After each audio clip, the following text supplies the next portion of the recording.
Sahabatku tega tidur dengan suamiku hingga lakukan ini saat semua terbongkar. Aku menangis.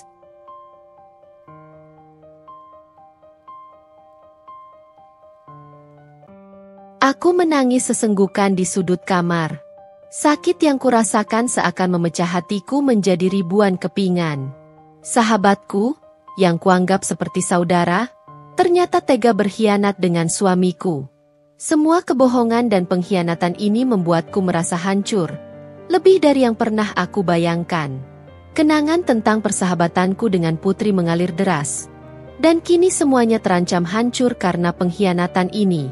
Pagi itu, Putri berdiri di depan pintu rumahku. Aku membuka pintu dengan rasa tidak nyaman, karena firasatku mengatakan ada sesuatu yang salah. "Ngapain pagi-pagi sudah datang ke sini?" tanyaku terkejut sambil memaksakan senyum. "Ini sudah jam 9, Mel. Bukan pagi lagi," jawab Putri sambil tersenyum lembut, seakan tidak ada yang salah. Senyum itu, yang dulu selalu menghangatkan, kini terasa menusuk dan penuh kepalsuan. "Kendaraanku kehabisan bensin. Kemarin lupa ngisi. Suamiku sedang seminar di luar kota selama 5 hari, jadi aku mau nebeng sama kamu," jelasnya dengan nada ringan. Aku hanya bisa menahan rasa curiga yang semakin merayap dalam benakku. "Nebeng?" tanyaku datar, tidak sepenuhnya yakin dengan alasannya. Saat itu, Mas Robi keluar dari rumah, tampak terkejut melihat Putri berdiri di depan pintu. "Dia mau nebeng sama kita, Mas. Katanya mobilnya nggak ada bensin," jelasku, mencoba bersikap biasa meski perasaanku berkecamuk. "Nggak apa-apa, kan, sayang?" kata Robi dengan nada santai, seolah-olah semuanya wajar. Dia mencium keningku sebelum berbalik dan pergi bersama Putri. Aku hanya bisa menarik napas dalam-dalam dan mengangguk, meski perasaan tidak nyaman terus menghantuiku. Sepanjang perjalanan, aku merasa ada yang aneh. Entah kenapa, hatiku mulai gelisah. Mungkin ini hanya perasaanku saja. Aku mencoba berpikir positif, berusaha meyakinkan diri bahwa semua ini hanyalah ketidakpercayaan yang berlebihan. Namun, pikiran buruk itu terus menggelayuti benakku, seperti bayangan yang tak mau hilang. Putri adalah teman dekatku, lebih dari sekadar sahabat biasa. Kami sudah seperti saudara. Dari SMA, kami tidak terpisahkan. Saat kuliah, kami bertemu lagi dan semakin akrab. Bahkan, suami kami juga saling mengenal sejak kuliah. Mereka berdua satu kampus, satu jurusan. Aku dan Putri pun sengaja membeli rumah di kompleks yang sama. Semuanya terasa sempurna kala itu. Teman baik, suami yang perhatian, dan lingkungan yang nyaman. Namun pagi itu, hatiku mulai terusik. Sampai di butik tempatku bekerja, perasaanku tetap tidak tenang. Pikiranku melayang ke arah Putri dan Robi. Apakah ini hanya kecurigaan berlebihan? Bagaimana bisa Putri, sahabatku, berkhianat? Bagaimana bisa Robi, suamiku, tega melakukan ini? Aku mencoba membuang jauh-jauh pikiran negatif. Tetapi ucapan ibu mertuaku tentang kandungan yang sedikit bermasalah hanya menambah beban pikiran. Saatnya untuk bertindak. Aku harus tahu kebenarannya. Aku memutuskan untuk pergi ke kantor Robi tanpa memberitahunya terlebih dahulu. Aku ingin mengejutkannya, memberi kejutan yang mungkin bisa menjelaskan semua keraguanku. Tapi ada sesuatu dalam hatiku yang berkata bahwa aku tidak akan suka dengan apa yang akan kutemukan. Setibanya di kantor Robi, aku melangkah cepat menuju resepsionis dan langsung bertanya, "Pak Robi di mana?" Resepsionis itu tersenyum canggung dan menjawab, "Maaf, Bu, Pak Robi belum datang." Aku terkejut. "Belum datang? Bukankah tadi pagi dia sudah pergi setelah mengantarku?" "Iya, Bu. Mungkin ada keperluan lain," jawabnya ragu. Aku merasa ada yang tidak beres. Jantungku berdebar cepat, dan firasatku semakin kuat bahwa ada sesuatu yang disembunyikan. Saat itu, aku melihat Robi keluar dari lift bersama Putri. Mereka tertawa bersama, terlihat sangat akrab. Aku merasakan darahku mendidih. Tetapi aku berusaha menahan diri. Tanpa berpikir panjang, aku mengeluarkan ponselku dan menelepon Robi. "Mas, kamu di mana?" tanyaku. Suaraku bergetar menahan emosi.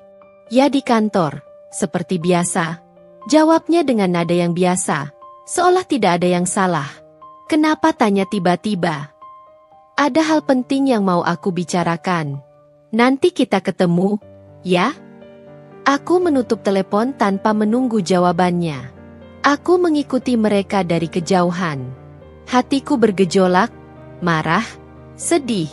Semuanya bercampur aduk. Aku tidak ingin membuat keributan di kantor. Tetapi rasa sakit ini terlalu besar untuk diabaikan.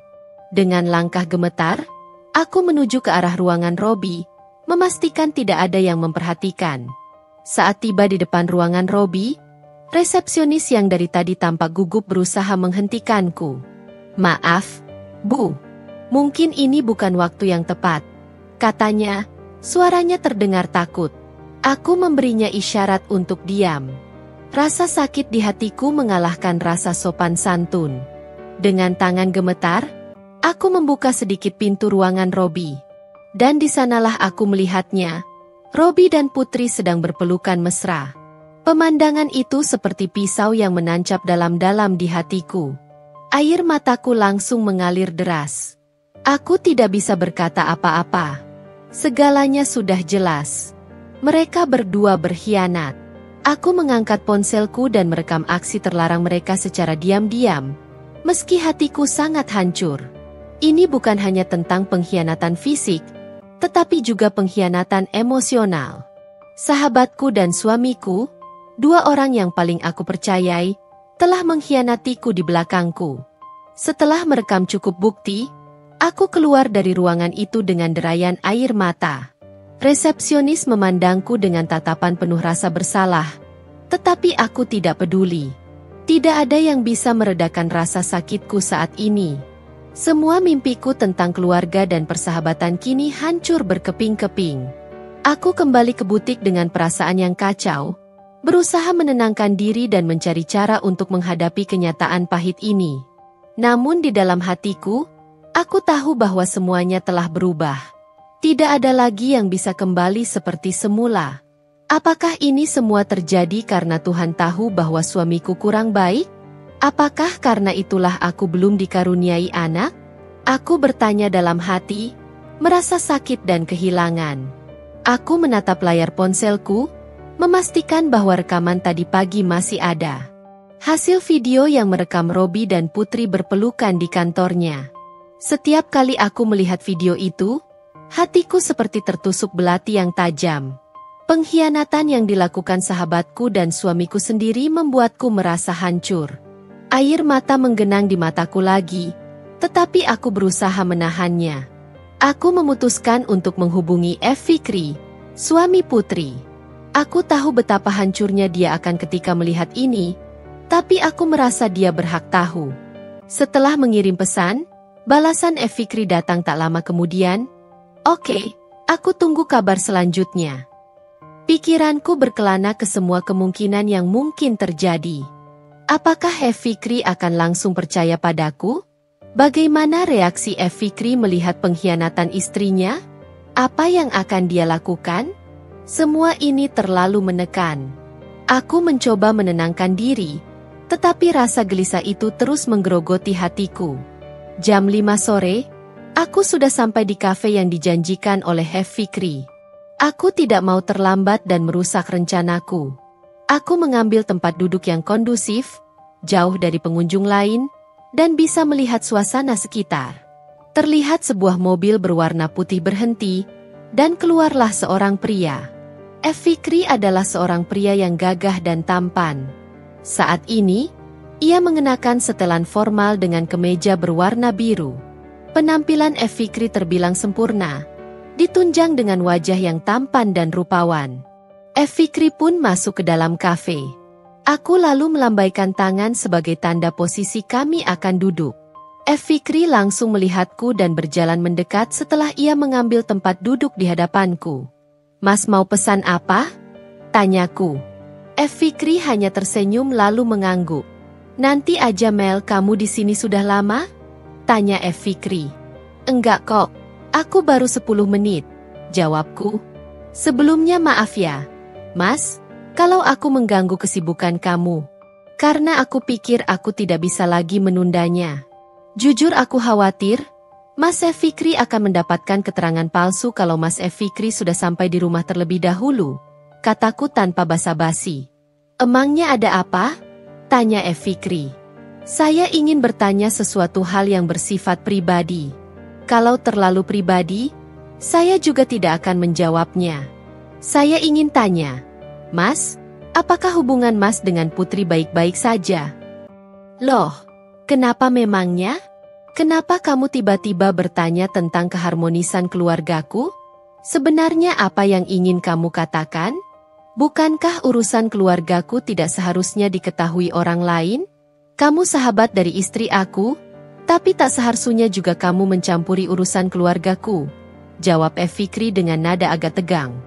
Aku semakin bingung harus mulai dari mana. Suasana sedikit kacau. Aku mengenal F. Fikri sebagai orang yang ramah. Namun sekarang di hadapanku, F. Fikri terlihat emosional. Apakah ada sesuatu yang Putri sembunyikan dari Mas F. Fikri? Tanyaku. Kamu ini sebenarnya mau membicarakan tentang siapa Mel? Aku istriku atau kamu sendiri? Kata F. Fikri dengan kesal. Maaf Mas sebelumnya. Apakah Mas tidak merasakan sesuatu hal yang janggal tentang istri Mas? Tanyaku. Pertanyaan ini membuat F. Fikri semakin tegang. Udah, jangan basa-basi lagi. Sebenarnya kamu mau ngomong apa? Jangan kebanyakan muter-muter. Kalau memang kamu ingin berbicara hal yang tidak penting seperti ini, ngapain kamu ajak saya buat ketemu? Buang-buang waktu saja, kata F. Fikri sambil berdiri, berniat meninggalkanku. Sebentar, tunggu dulu, Mas.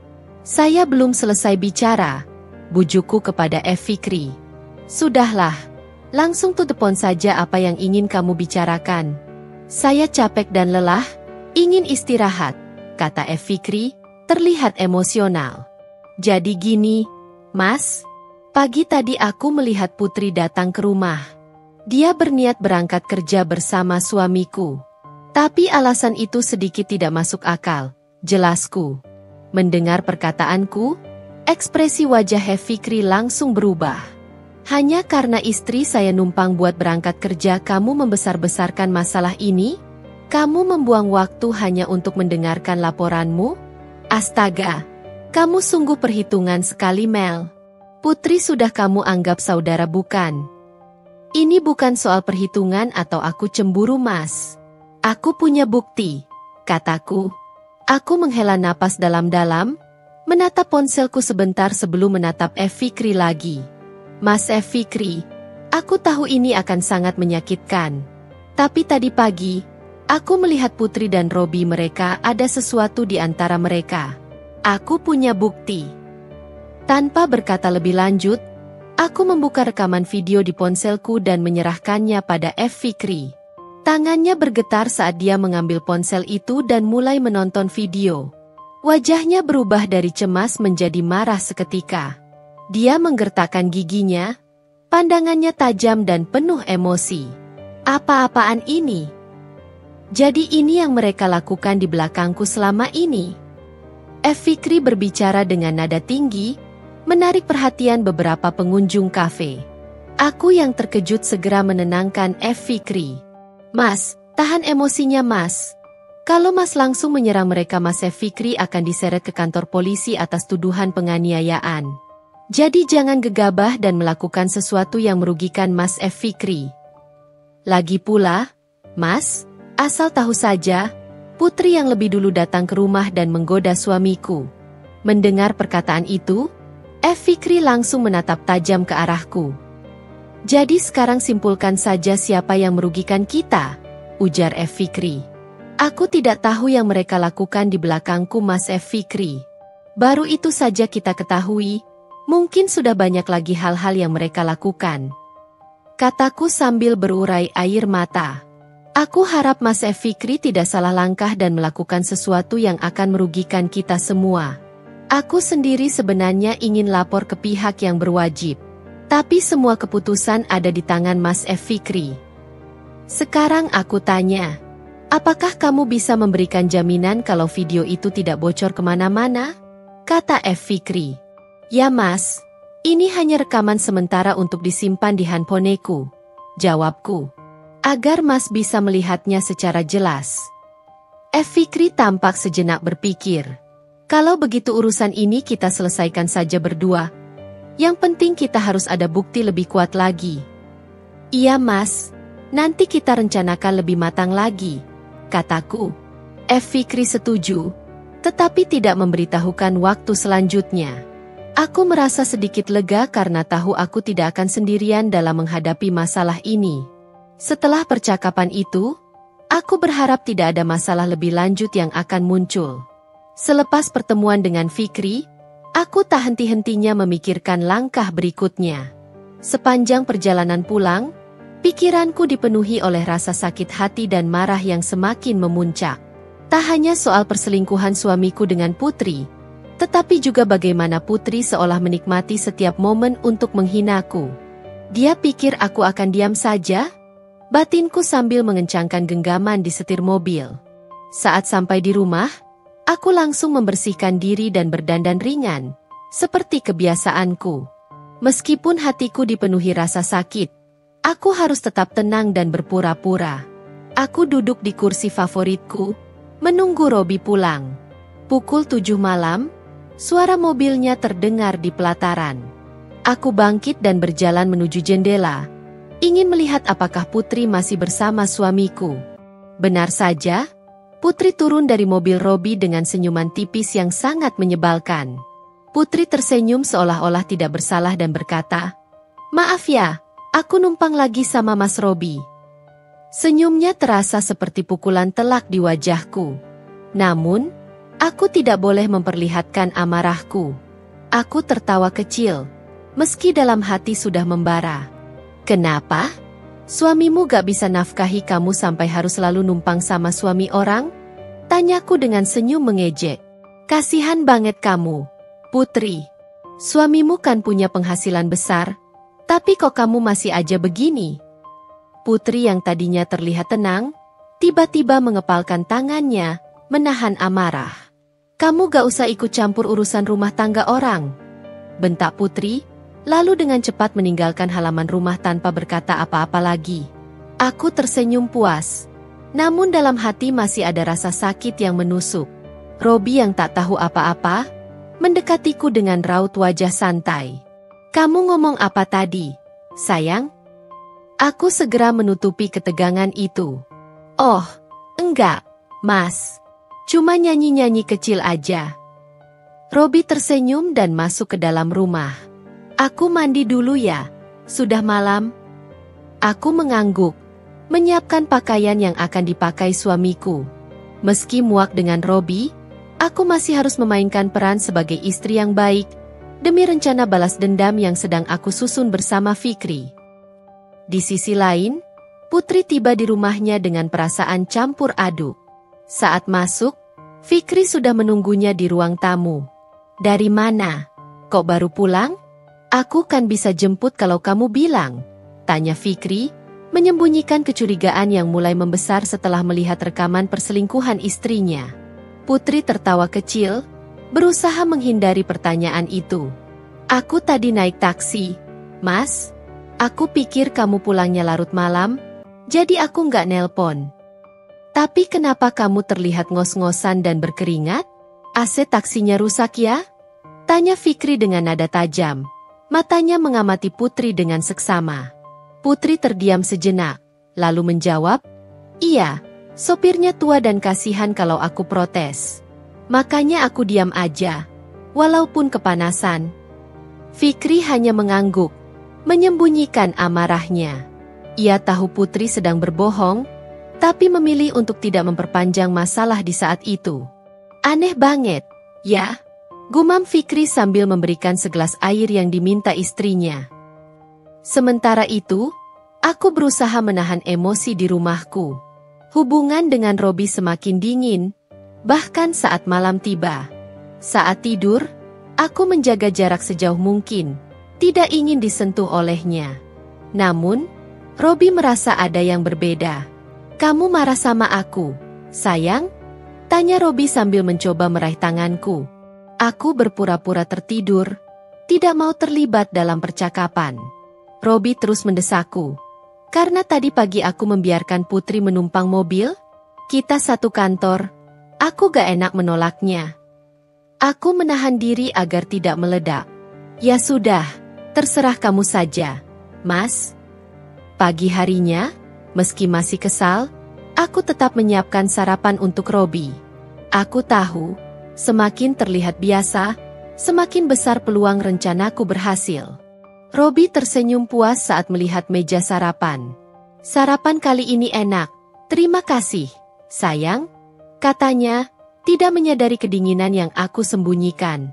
Setelah Robi pergi bekerja, aku menerima pesan dari Fikri. Kami sepakat untuk bertemu di mall. Saat bertemu, Fikri tampak sudah lebih tenang daripada sebelumnya. Namun, ada kegelisahan di wajahnya yang tidak bisa disembunyikan. "Kita harus pastikan rencana ini berjalan sempurna," ujarku sambil menyeruput kopi. "Aku ingin mereka merasakan rasa sakit yang kita alami." Fikri mengangguk. "Tapi, kita tidak boleh gegabah. Mungkin kita bisa memviralkan perselingkuhan mereka, tapi kita butuh bukti yang lebih kuat." "Setelah itu, apa langkah selanjutnya?" tanyaku, penasaran. "Kita hancurkan karir dan nama baik mereka. Itu akan menghancurkan mereka lebih daripada sekadar pukulan fisik," jawab Fikri dengan tegas. Aku tersenyum licik. "Baiklah, kita akan mulai mengumpulkan bukti lebih banyak. Saat waktu yang tepat tiba, kita pastikan mereka terhempas." Setelah perbincangan di kafe, aku dan Fikri pulang ke tempat kerja masing-masing.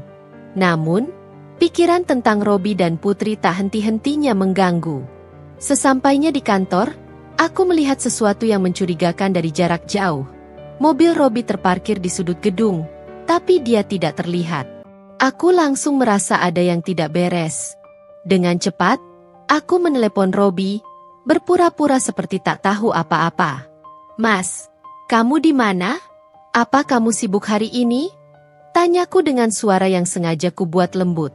Robi, seperti biasa, menjawab tenang, "Enggak, kok. Aku sedang di kantor, kerja seperti biasa." "Kenapa?" "Oh, tidak apa-apa. Aku cuma mau ngajak makan siang. Kalau ada waktu," balasku sambil menutup telepon dengan rasa sesak di dada. Ketika aku melihat mobil Robi mulai bergerak, naluriku makin kuat bahwa ada yang tidak beres. Aku mengejarnya diam-diam, ingin memastikan apa yang selama ini hanya kecurigaan belaka. Aku segera menghubungi Fikri dan mengirim pesan. "Mas, aku sedang membuntuti Robi. Dia terlihat mencurigakan. Mungkin Putri ada bersamanya." Fikri membalas dengan cepat, "Ikuti mereka. Kita perlu bukti lebih kuat." Mobil Robi meluncur ke arah yang tak biasa. Jantungku berdebar makin cepat saat aku melihat mereka berhenti di depan sebuah hotel. Perlahan, aku memarkirkan mobilku di bahu jalan, tak jauh dari pintu masuk. Dengan rasa takut dan marah yang bergemuruh, aku mengikuti mereka dari jauh. Dalam beberapa detik, aku melihat Robi dan Putri keluar dari mobil dan memasuki hotel bersama-sama. Hancur. Hatiku serasa diremuk. Sambil menahan air mata, aku segera memfoto mereka dan mengirimkannya kepada Fikri sebagai bukti. Fikri membalas pesanku dengan satu instruksi, "Rekam semuanya. Kita selesaikan ini sekarang, aku segera ke tempat kamu." Setelah menunggu hampir 15 menit akhirnya Fikri dating dengan penuh amarah dengan tangan gemetar, aku menahan emosiku sekaligus emosi Fikri. Aku dan Fikri mendekati resepsionis hotel dan bertanya, "Maaf, bisa bantu kami untuk menggerebek pasangan yang sedang berada di dalam?" Petugas hotel menatap kami dengan bingung dan sedikit cemas. "Maaf, Bu. Kami tidak bisa melakukan itu. Ini bisa merusak nama baik hotel." Aku menatapnya tajam. "Kalau tidak membantu, kami akan viralkan nama hotel ini. Akhirnya, setelah berbicara dengan atasan hotel, kami berhasil mendapat akses menuju kamar tempat Robi dan Putri berada. Aku dan Fikri, dengan campuran amarah dan luka, melangkah ke depan kamar. Pintu diketuk, tetapi tak ada sahutan dari dalam. Setelah beberapa kali mencoba, pihak hotel akhirnya setuju untuk membuka pintu dengan kunci cadangan. Ketika pintu terbuka, pemandangan di dalam kamar langsung menghancurkan hatiku. Robi dan Putri berada di sana, berpelukan di tempat tidur tanpa sehelai pakaian apapun, tak menyadari kami berdiri di ambang pintu. Tubuhku terasa lemas, namun kemarahanku membuatku tetap tegak. Fikri, yang tak bisa menahan diri, melangkah cepat ke arah Robi dan langsung melayangkan pukulan keras ke wajahnya. Robi tersentak dan terjatuh dari tempat tidur. Putri menjerit, "Apa yang kalian lakukan di sini?" Namun aku tidak peduli dengan jeritan itu. Seluruh perasaan cinta, kepercayaan, dan harapan yang dulu kugantungkan pada Robi hancur berkeping-keping di hadapan mataku. Aku mengangkat ponselku dan merekam semuanya. Ini bukan hanya tentang pembalasan, tetapi juga keadilan untuk rasa sakit yang aku dan Fikri alami. Setelah beberapa menit yang terasa seperti seumur hidup, aku dan Fikri meninggalkan kamar hotel itu tanpa menoleh ke belakang. Video perselingkuhan mereka segera tersebar di media sosial, dan dalam hitungan jam, semuanya berubah. Karir Robi dan Putri hancur dalam sekejap. Reputasi mereka runtuh, menjadi bahan perbincangan di mana-mana. Tak ada lagi yang tersisa untuk dipertahankan. Namun meskipun video itu telah viral dan menghancurkan hidup mereka, hatiku tetap terasa kosong. Luka di dalamku tidak hilang dengan cepat. Perceraian antara aku dan Robi segera diproses. Begitu pula dengan Fikri dan Putri. Namun, tidak ada kemenangan dalam perpisahan ini, hanya rasa hampa yang membekas. Aku dan Fikri, yang awalnya berpikir akan merasa puas, justru terperangkap dalam rasa kehilangan yang mendalam. Saat sidang perceraian selesai, aku bertemu Fikri untuk terakhir kalinya. Kami berdiri di depan gedung pengadilan, kedua mata kami saling bertemu, namun tak ada kata-kata yang terucap. Kami telah berhasil menghancurkan hidup orang-orang yang mengkhianati kami, namun luka itu tak pernah benar-benar sembuh. Fikri menghela napas panjang dan berkata pelan, "Mungkin, meskipun mereka hancur, kita tetap tak akan bisa kembali seperti dulu." Aku hanya bisa mengangguk, menahan air mata yang tak pernah habis. Ya, mungkin kita akan selamanya hidup dengan luka ini. Kami berjalan berlawanan arah, meninggalkan kenangan buruk itu di belakang, tetapi membawa luka yang akan selalu kami kenang. Aku menangis terseduh-seduh. Sahabat yang kuanggap saudara ternyata tega tidur dengan suamiku. Semua terbongkar dan membuatku merasa hancur. Dengan segala keputusasaan, aku pun berdoa agar rezeki mereka lancar, khususnya untuk Mas Robi yang belum berangkat. Mas Robi memicingkan kedua matanya ketika melihat Putri berdiri di depan pintu rumahnya. Mereka tinggal di kompleks yang sama, hanya sekitar 100 meter dari rumah Amel. "Ngapain pagi-pagi sudah datang ke sini?" tanya Amel, terkejut. "Ini sudah jam 9, Mel." "Bukan pagi lagi," jawab Putri sambil tersenyum. "Kendaraanku kehabisan bensin. Kemarin lupa ngisi. Suamiku sedang seminar di luar kota selama 5 hari, jadi aku mau nebeng sama kamu," jelas Putri. Amel merasa enggan, tapi Robi sudah keluar dari rumahnya. Wajahnya terkejut melihat Putri di depan rumah. "Dia mau nebeng sama kamu, Mas. Katanya mobilnya nggak ada bensin," jelas Amel. "Nggak apa-apa, kan, sayang? Sekalian jalan-jalan," kata Robi dengan nada santai. Amel hanya bisa menarik napas dalam-dalam dan mengangguk. Robi mencium kening Amel sebelum pergi bersama Putri. Amel merasa tidak nyaman. Sikap Robi tidak berubah, dan begitu juga sikap Putri. Mereka sudah lama bersahabat, seperti saudara. Namun, perasaan Amel terasa aneh. Mungkin ini hanya perasaannya saja, karena menjelang datang bulan, dia jadi lebih sensitif. Ia mencoba menghibur diri dengan berpikir positif. Putri bekerja di perusahaan asuransi ternama. Amel merasa tidak perlu khawatir jika Putri mau nebeng. Tetapi hatinya tetap tidak tenang. Putri juga memiliki suami bernama Fikri, yang lebih tampan dari Robi. Mereka sama-sama belum memiliki keturunan. Namun alasan Putri berbeda dari Amel. Ketika Amel kembali ke butik tempat ia bekerja, pikirannya terus diganggu oleh ucapan ibu mertuanya yang menyuruhnya untuk memeriksakan diri. Amel tidak dapat berkonsentrasi menggambar desain baju. Ia memutuskan untuk pergi ke kantor Robi, tanpa memberitahunya terlebih dahulu. Setibanya di kantor Robi, Amel bertanya pada sekretaris, "Pak Robi di mana?" Sekretaris menjawab, "Maaf, Bu Amel, Pak Robi belum datang." Amel merasa bingung. Bukankah Robi sudah pergi pagi tadi? Mengapa dia belum tiba? Hati Amel semakin curiga ketika ia melihat Robi dan Putri tertawa-tawa bahagia saat mereka berpapasan di lift. Mereka terlihat sangat akrab. Amel memutuskan untuk menelepon Robi. "Halo, Mas. Kamu di mana?" tanya Amel. "Di kantor, seperti biasa," jawab Robi dengan nada sedikit jengkel. "Emangnya kenapa?" tanya Amel, pura-pura tidak tahu. Amel merasa semakin muak dengan suaminya dan berpikir untuk kembali ke ruangan Robi.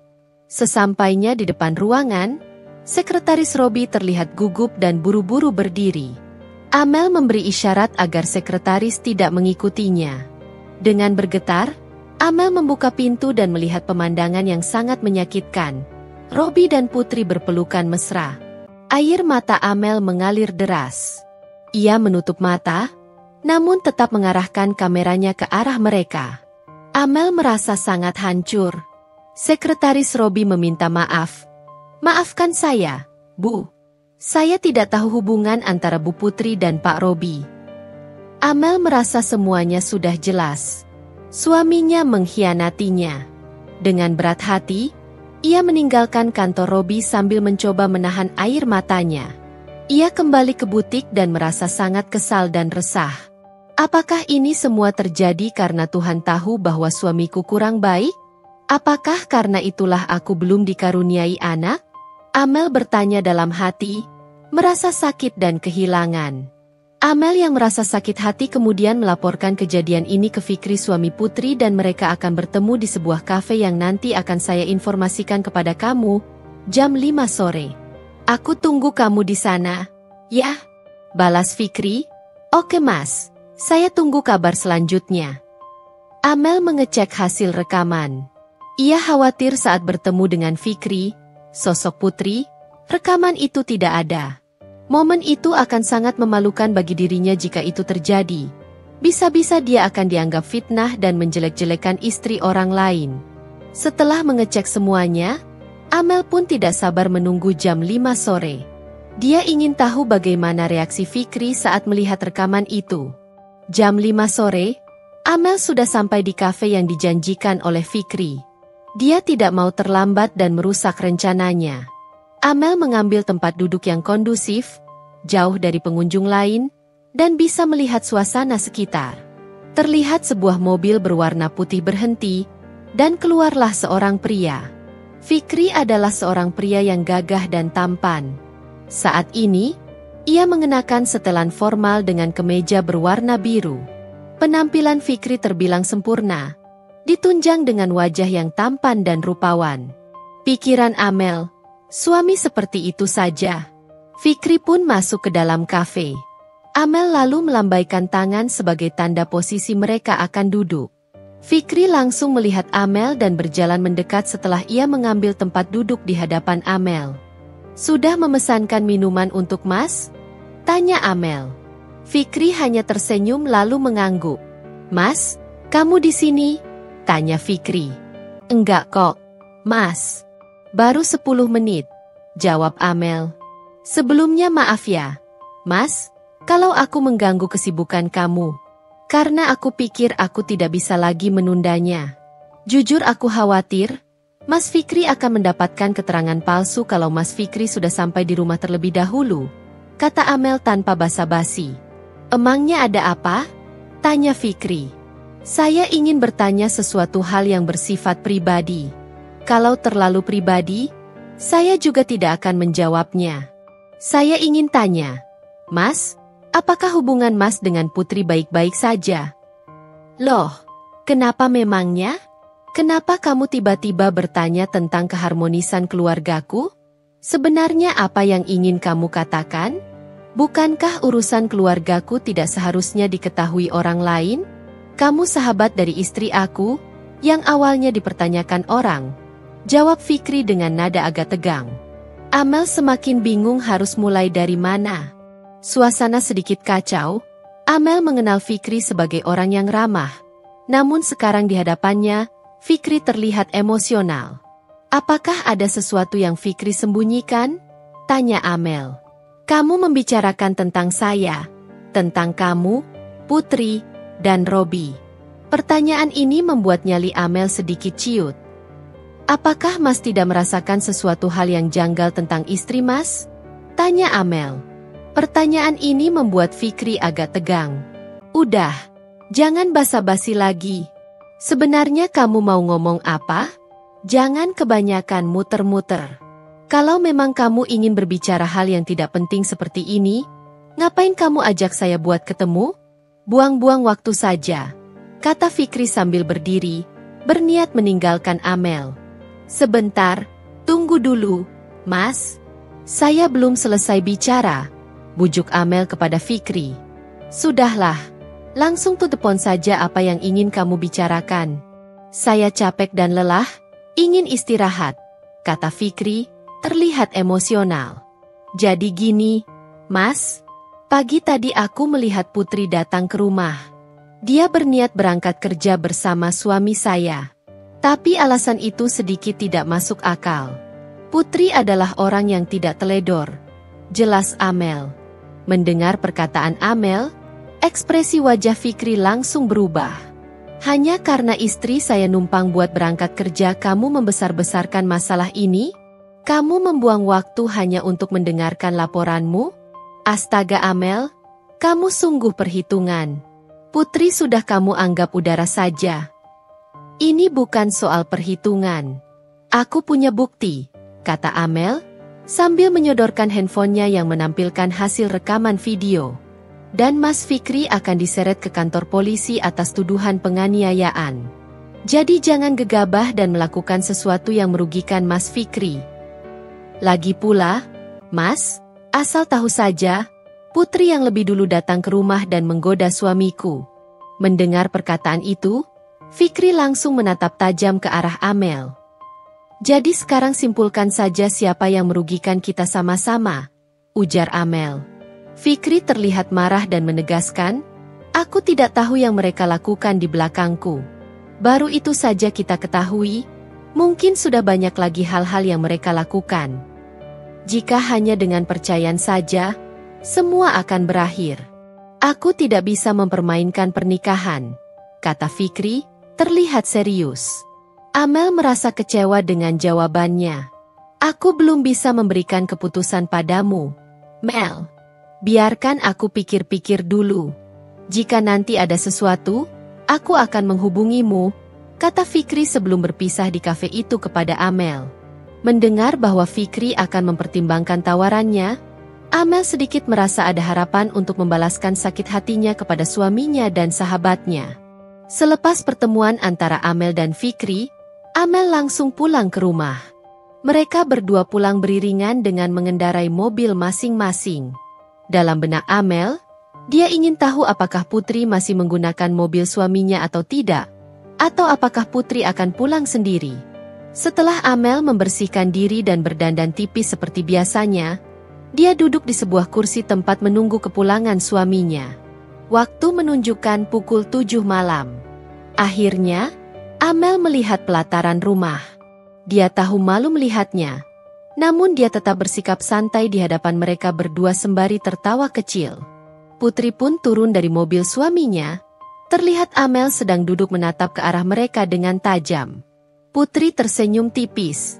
Senyuman licik seorang wanita yang merebut suami orang. Maaf, aku numpang sama Mas Robi lagi, Katanya seakan tidak merasa bersalah. Putri seakan tahu bahwa Amel pasti merasa kesal.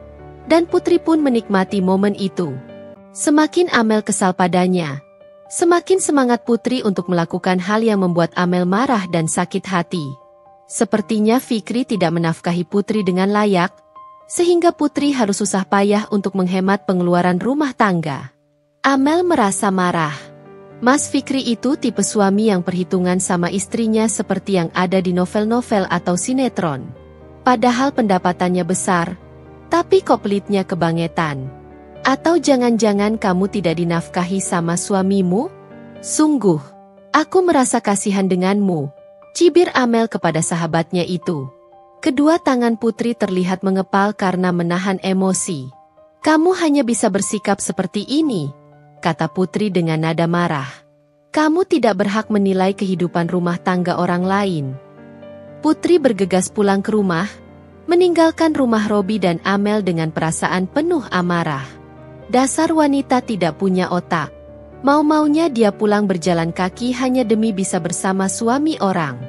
Dasar wanita murahan, umpat Amel dengan suara pelan. Kamu bicara apa, sayang? Tanya Robi pada istrinya. Oh, enggak kok, Mas. Aku hanya bersenandung, jawab Amel berbohong. Ya sudah, mandilah sana, Mas. Ini sudah malam, kata Amel pada suaminya. Iya, aku mau mandi dulu. Kamu sudah siapkan baju untuk aku pakai? Tanya Robi dengan mesra. Padahal Amel sudah muak dengan pria itu. Iya, nanti aku siapkan, jawab Amel, sambil melihati suaminya masuk ke kamar. Di rumah Putri ditanya oleh Fikri. Maaf, Mas, aku tadi naik taksi. Putri menjelaskan dengan alasan.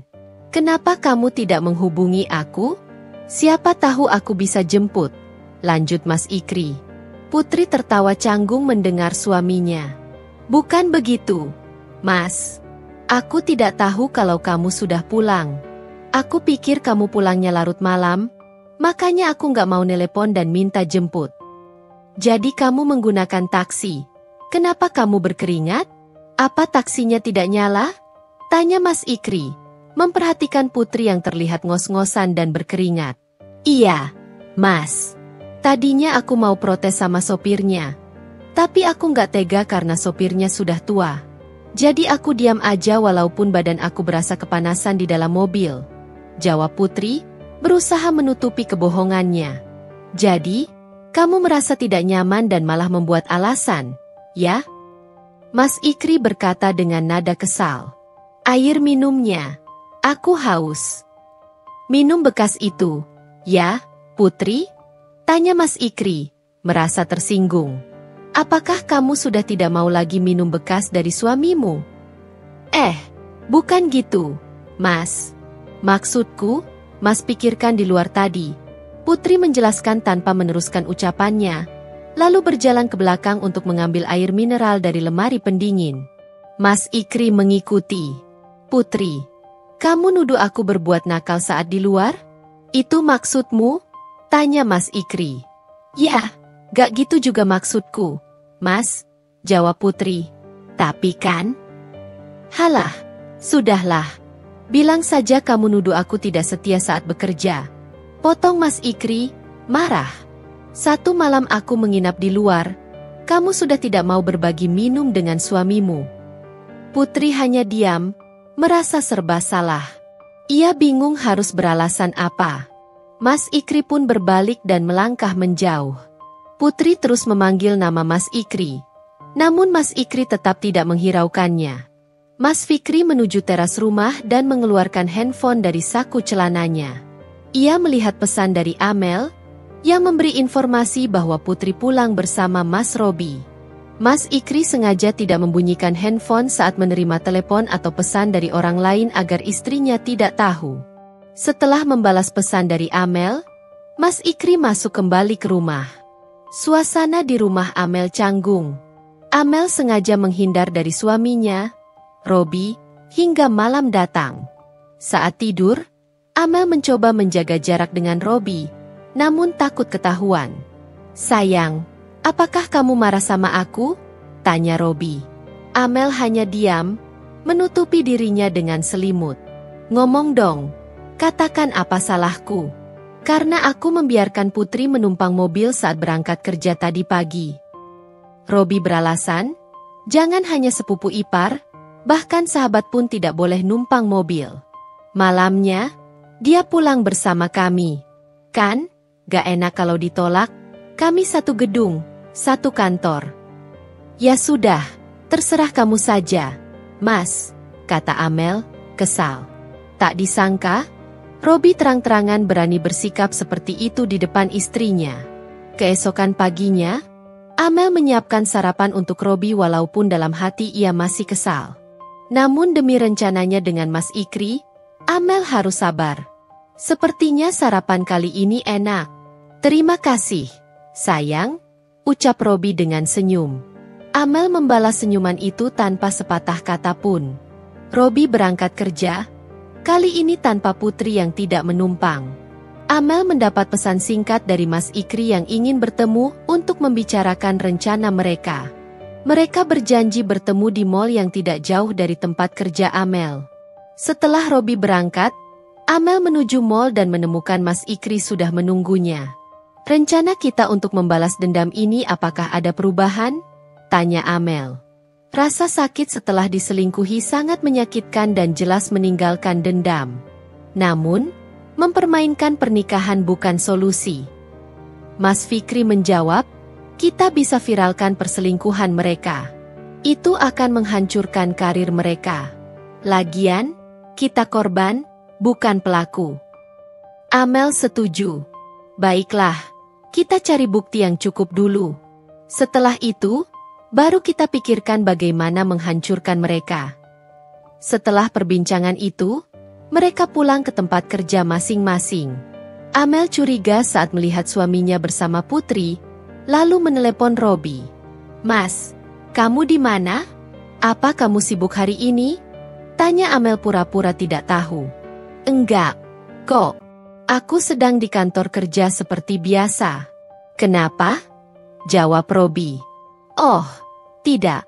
Aku cuma mau ngajak makan siang. Kalau ada waktu, kata Amel sambil menutup telepon. Amel mengejar mobil Robi untuk memastikan. Ia curiga ada Putri di dalam mobil. Amel segera menelepon Mas Ikri dan mengirimkan pesan bahwa ia membuntuti Robi yang terlihat mencurigakan. Mobil Robi menuju hotel.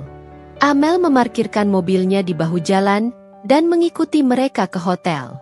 Ia mengabadikan momen saat Putri dan Robi keluar dari hotel dengan foto yang dikirimkan kepada Mas Ikri sebagai bukti. Mas Ikri meminta Amel untuk merekam semua yang terjadi. Amel merasa hatinya berdetak kencang. Tidak sabar untuk melihat apa yang sebenarnya terjadi. Amel bertanya kepada petugas hotel, apakah bisa membantu kami menggerebek mereka? Petugas hotel menjawab, maaf, Bu. Kami tidak bisa melakukan itu. Kami takut merusak nama baik hotel. Kalau tidak membantu, kami akan viralkan hotel ini, ancam Mas Ikri. Setelah kesepakatan dengan atasan hotel, mereka menuju kamar hotel tempat Robi dan Putri. Pintu kamar diketuk, namun tidak ada sahutan. Akhirnya, mereka terpaksa membuka pintu menggunakan kunci cadangan. Pemandangan di dalam kamar mengejutkan. Mas Ikri memukul Robi sekali. Sementara Amel merasa hancur melihat suaminya bersama Putri. Amel dan Mas Ikri meninggalkan tempat itu. Video perselingkuhan mereka viral di media sosial, menghancurkan karir Robi dan Putri. Mereka pun memutuskan untuk bercerai, karena tidak ada lagi yang bisa dipertahankan.